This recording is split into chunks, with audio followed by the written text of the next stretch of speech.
حضرت ابن مسعود رضی اللہ تعالیٰ عنہ سے روایت ہے کہ صحابہ کرام رضی اللہ تعالیٰ عنہ نے فرمایا کہ اللہ نے حضرت جبرائیل کو زمین پر بھیجا کہ زمین سے مٹی لے آئیں۔ جب آپ زمین پر آئے تو زمین نے کہا کہ میں آپ سے اللہ کی پناہ مانگتی ہوں کہ تو مجھے عیب نہ لگا۔ تو حضرت جبرائیل اسی وقت واپس آ گئے اور مٹی نہ لی، اور پھر اللہ کے سامنے عرض کیا کہ اے اللہ، زمین نے تیری پناہ کا سوال کیا ہے، اسی لیے میں نے اسے چھوڑ دیا اور اس سے مٹی نہ لئی۔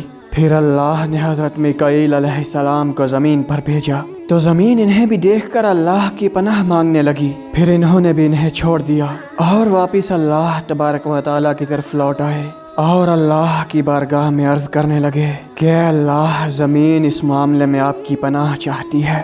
تو اس کے بعد اللہ نے حضرت اسرائیل علیہ السلام کو زمین پر بھیجا تو زمین پھر اللہ تبارک و تعالیٰ کی پناہ کی طالب ہوئی۔ تو حضرت اسرائیل علیہ السلام نے کہا کہ اللہ کی پناہ ہے کہ میں لوٹ جاؤں اور اللہ کا حکم نہ مانوں۔ اس کے بعد انہوں نے تمام روئے زمین سے مٹی اکٹھی کی اور اس کو آپس میں ملا دیا۔ یہ مٹی مختلف جگہوں سے لی گئی تھی، جس میں سے کچھ سرخ تھی، کچھ سفید اور کچھ سیاہ رنگ کی تھی۔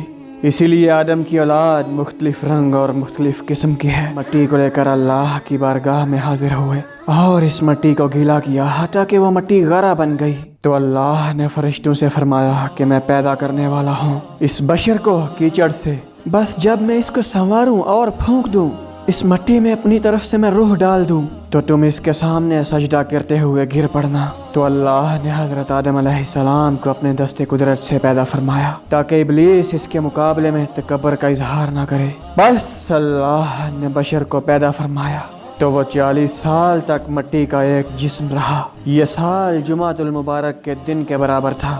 فرشتے جب اس جسم کے قریب سے گزرے تو اسے دیکھ کے ڈر گئے۔ تو ان فرشتوں میں سے سب سے زیادہ خوفزدہ ابلیس تھا۔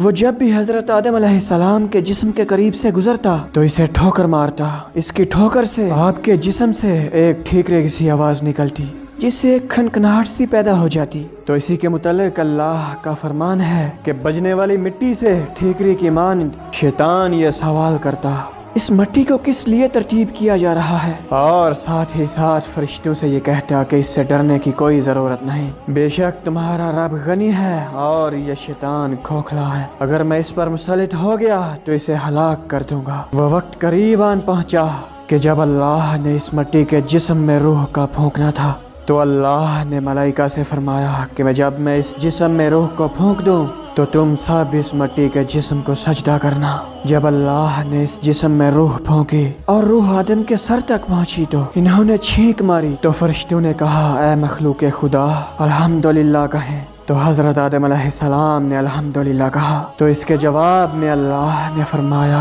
کہ یعنی اللہ نے تجھ پہ رحمت کی۔ جب روح حضرت آدم علیہ السلام کی آنکھوں میں پہنچی تو آپ نے جنت کے میووں کو دیکھا۔ جب روح ان کے پیٹ میں داخل ہوئی تو انہوں نے کھانے کی خواہش کی۔ اس سے پہلے کہ روح پاؤں تک پہنچتی جلدی سے جنت کے پھلوں کو توڑنا چاہا۔ تو اسی دوران اللہ نے فرمایا کہ انسان کی رگ رگ میں جلد بازی ہے، پس جب آپ کے جسم میں روح پھونک دی گئی تو سب فرشتوں نے آپ کو سجدہ کیا سوائے ابلیس کے۔ حضرت انس رضی اللہ تعالیٰ عنہ سے روایت ہے کہ سرکار دو عالم صلی اللہ علیہ وآلہ وسلم نے فرمایا، جب اللہ نے حضرت آدم علیہ السلام کے جسد کو بنایا تو کچھ عرصے کے لیے اسے چھوڑ دیا۔ ابلیس حضرت آدم علیہ السلام کے جسم کے پاس آنے جانے لگا۔ جب اس کو پتہ چلا کہ یہ بت کھوکھلا ہے تو جان گیا کہ اس میں ضبط نفس کی کمی ہوگی۔ تو اس طرح جب آدم کے جسم میں روح پھونک دی گئی تو سب فرشتوں نے سجدہ کیا، ابلیس نے سجدہ نہ کیا اور ہمیشہ کے لیے دوزخیوں میں شمار ہو گیا۔